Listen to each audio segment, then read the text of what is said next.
दोस्तों ground fact India में आपका स्वागत है। दोस्तों आज मैं धोपाप में हूं जो सुल्तानपुर जिला मुख्यालय से 32 किलोमीटर दूरी पे लम्हा विकास खंड में स्थित है।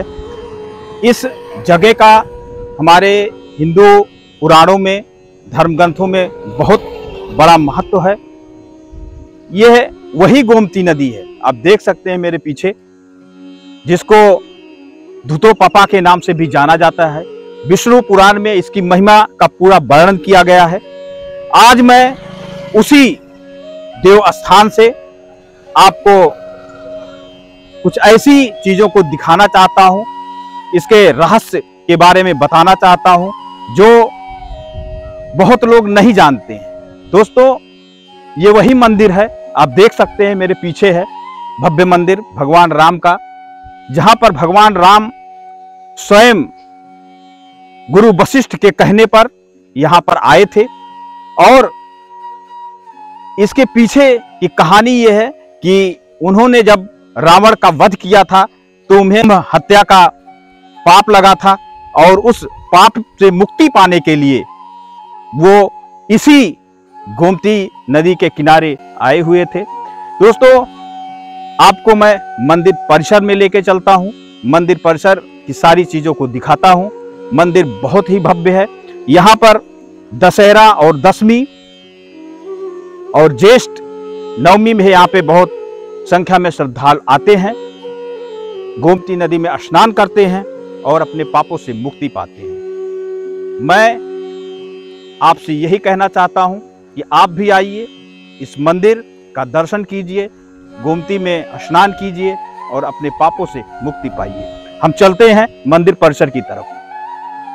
तो ये धोपाप का मंदिर का गेट है, आप देख सकते हैं, बहुत भव्य गेट बना हुआ है। मंदिर के अंदर स्थित भगवान राम की उस मूर्ति को भी दिखाने की कोशिश करेंगे।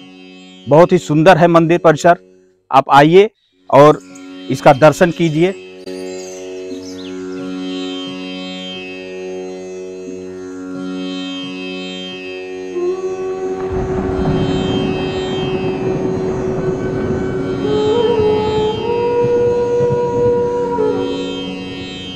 ये मंदिर परिसर में बना हुआ साइन बोर्ड है, जिस पे देखिए लिखा हुआ है ग्रहणे काशी मकरे प्रयाग चैत नवमी अयोध्या दशहरा धोपाप। मतलब कि चैत नवमी, मकर संक्रांति और दशहरा में यहाँ पे स्नान करने का अपना ही महत्व है। आप आइए और यहाँ पे स्नान कीजिए। हम चलते हैं मंदिर परिसर में और आपको दिखाने की कोशिश करते हैं मंदिर परिसर कितना बड़ा है और मंदिर की वो सारी चीज़ें जो लोक मान्यताओं में वर्णित की गई हैं। देखिए कितना बड़ा मंदिर परिसर है, आप देख सकते हैं वीडियो के माध्यम से। यहाँ पे एक शिव जी का जो है बना हुआ है, आप देख सकते हैं, मूर्ति है। और इस तरीके से मंदिर में छोटी बड़ी काफ़ी मूर्तियां हैं, लेकिन इस जगह का एक अलग ही महत्व है इसमें यहाँ पर आने के बाद आपको अजीब शांति का अनुभव होगा। और जैसे इस जगह का नाम रखा गया है उसी प्रकार की यहाँ पे आने के बाद अनुभूति होती है। और आप देखिए मंदिर कितना विशाल है, कितना खूबसूरत मंदिर है। मंदिर भगवान राम का है और उन्हीं के कारण इस जगह का महत्व भी पुराणों में बढ़ गया है, क्योंकि त्रेता युग से लोग यहाँ पर आ रहे हैं, अपने पापों से मुक्ति पा रहे हैं और मोक्षदायिनी माँ गोमती के घाट पर स्नान कर रहे हैं। अगर आपको समय मिले तो आप आइए और इस जगह की भव्यता को पहचानिए। दोस्तों आगे बढ़ते हैं, मंदिर के पास चलते हैं और मंदिर परिसर में पुनः एक बार आपको घुमाने की कोशिश करते हैं।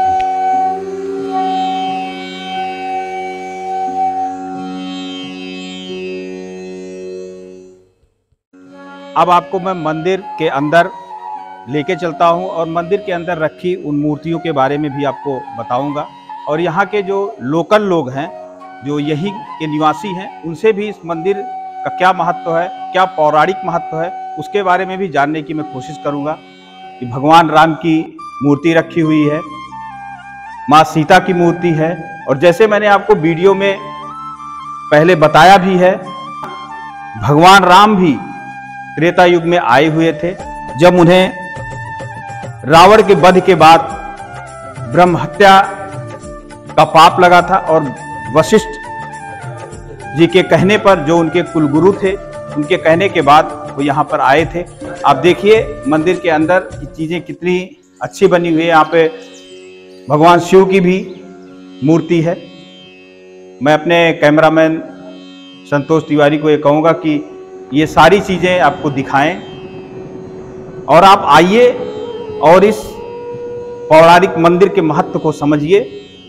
और जैसे मैंने कहा कि माँ गोमती यहाँ पे मोक्षदायिनी है, आप आइए और अपने पापों से मुक्ति पाइए। जैसा कि नाम ही है धोपाप, यहाँ पे आपके सारे पापों से आपको मुक्ति मिल जाती है। और इसी मोटिव के साथ आज मैंने यहाँ का वीडियो बनाया है और आप सब तक पहुँचाने की कोशिश की है। हम पंडित जी से भी जानेंगे धोपाप की महिमा क्या। पंडित जी, धोपाप मंदिर का क्या महत्व? अर्धचंद्राकार और पश्चिम वाहिनी होने के नाते से गोमती का महत्व है। भगवान राम जब रावण को मारे थे तो उनको ब्रह्म हत्या का पाप लगा, तो पाप से मुक्ति जो है यही धोपाप कुंड यहाँ मिला है, यही है। जैसे मैंने आपको बताया कि भगवान राम को जब ब्रह्म हत्या लगी थी, तो गुरु वशिष्ठ के कहने पर वह यहाँ पे स्वयं आए थे, और ये विष्णु पुराण में भी इस चीज का वर्णन किया गया है। पंडित जी ने भी वो बात बताई। तो पंडित जी, यहाँ पे किस समय स्नान करने पर ज्यादा महत्वपूर्ण होता है, और किस समय लोग ज्यादा संख्या में यहाँ श्रद्धालु आते हैं? क्योंकि अभी तो मैंने देखा परिसर काफी खाली है, लेकिन मैंने सुना है कि यहाँ पर एक समय होता है जब स्नान करने के लिए लाखों में श्रद्धालु आते हैं। जी, जैसे कहे कि पाप धोए धूत पाप में, और दियरा देव के दान, हर सैनी में सहन किए रामचंद्र भगवान, और राम सदा करते समन।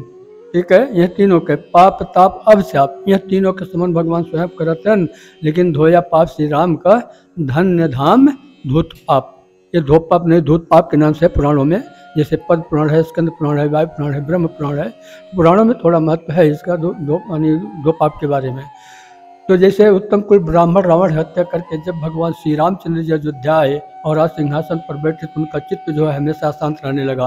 अशांत चित्त का भगवान इस कारण को समझ लिया, हमने उत्तम कुल ब्राह्मण रावण की हत्या किया है, इसका अपराध जो है हमारे सर पर है। तो अपने गुरुदेव के पास गए, उनसे निवेदन किया कि प्रभु ये सब क्या है।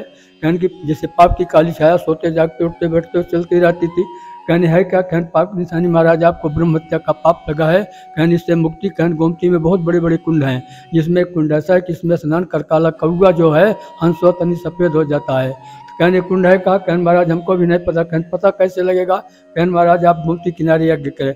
यज्ञ कहा किए हैं, बीच रास्ते में नहीं किए हैं। नैमी शरण में 88,000 ऋषियों के साथ भगवान यज्ञ किए हैं।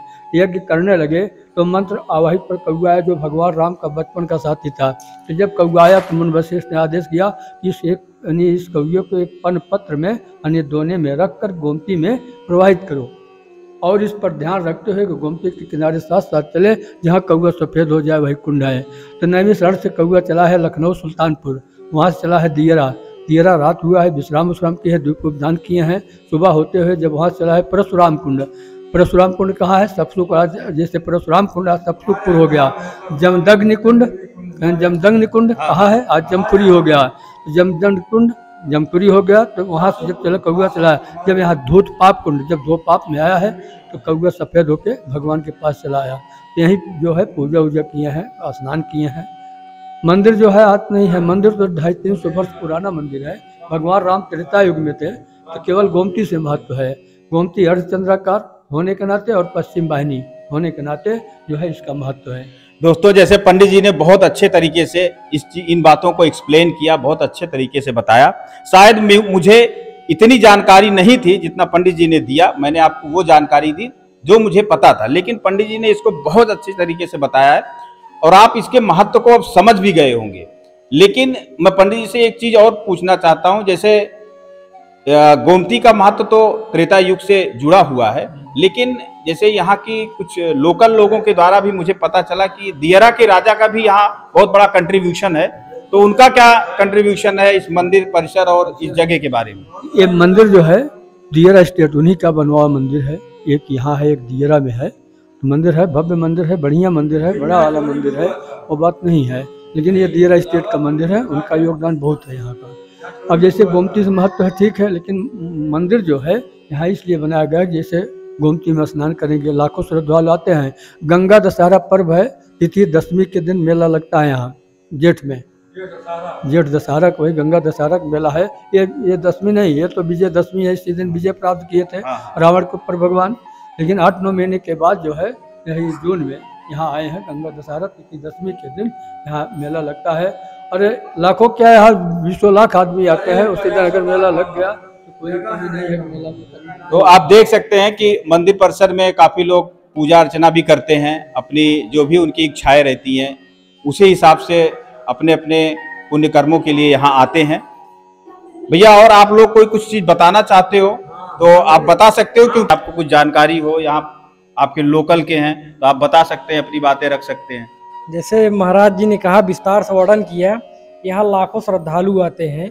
तो यहाँ दूर दूर से, मतलब देश भर से श्रद्धालु साल में आते हैं। विजयदशमी के दिन स्नान करते हैं, जो पाप किए रहते हैं, ऐसे मानता है कि यहाँ पाप धुल जाता है नदी में, तो अपने आप को जो है करते हैं, और जो भी पुण्य है यहाँ से भगवान राम के दर्शन करके कमा के जाते हैं। क्या नाम है आपका? ऋतिक द्विवेदी। ऋतिक द्विवेदी, धन्यवाद ऋतिक द्विवेदी।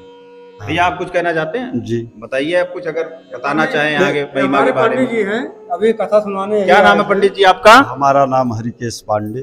बताइए हरकेश पांडे जी, अभी आप पूजा भी करवा रहे थे, मैं देखा। पूजा करवा रहे। हमारे कहने का मतलब ये है कि जो धोपाप धाम है, हमारे पूर्वज लोग बताते हैं कि जब रामचंद्र जी रावण पर विजय प्राप्त करने के बाद यहाँ आए, तो यहाँ उन्होंने जो है स्नान करने के बाद और विजयदशमी के दिन स्नान किए। स्नान करने के बाद दियरा गए, दियरा में दीपक जलाने के बाद वो अयोध्या प्रवेश किए।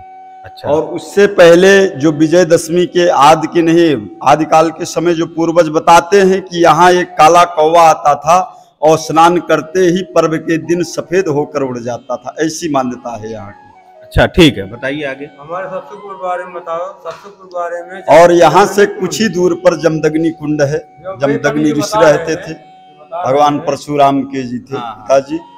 वो कुंड आज भी वहाँ मेले के तौर पर लगाया जाता है। हम लोग हैं साथ में, चलते हैं, दिखाते हैं। तो जैसा कि मैंने आपको बताया कि ये इस जगह का बहुत पौराणिक महत्व है। जब भी आपको समय मिले आप आइए, धोपाप में स्नान कीजिए, भगवान राम का दर्शन कीजिए और अपने पापों से मुक्ति पाइए।